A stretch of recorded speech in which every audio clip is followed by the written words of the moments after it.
চটি পিসি বলেছিল আমি যা ধরি তা শেষ করেই ছাড়ি। একদম ঠিক কথা বলেছিল। কারণ সিঙ্গুর আর নন্দীগ্রাম তাড়িয়ে দে, শিল্প তাড়িয়ে দে উনি এসেছিল। তারপরে কিন্তু উনি কোনো শিল্পই আনেনি, এনেছে কি চপ শিল্প, মানে শিল্প শেষ। এবার আসি শিক্ষা। শিক্ষা দপ্তরটাকে যে জায়গায় নিয়ে চলে গেছে তার তো আর কিছু বলার নেই। শিক্ষক নিয়োগ বন্ধ, যদিও শিক্ষক নিয়োগ করেছে সেখানেও দুর্নীতি, এবং স্কুল তো প্রায় বন্ধের পথে। তৃতীয়ত এবার আসি সংস্কৃতি। এই যে সিনেমা, সিনেমাতে কি হচ্ছে, রাজনৈতিক ঢুকে দিয়েছে।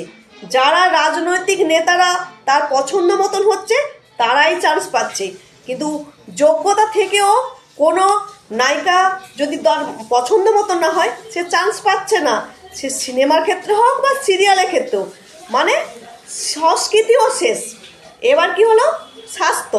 স্বাস্থ্য তো সবাই জানে, যা আরজি করের ঘটনা ঘটলো, এবং স্বাস্থ্য দপ্তর থেকে আরম্ভ করে বিভিন্ন জায়গায় বেড নেই, স্বাস্থ্য অবস্থা খুবই খারাপ। মানে উনি যা ধরেছে। এরপর বাকি থাকলো খেলা।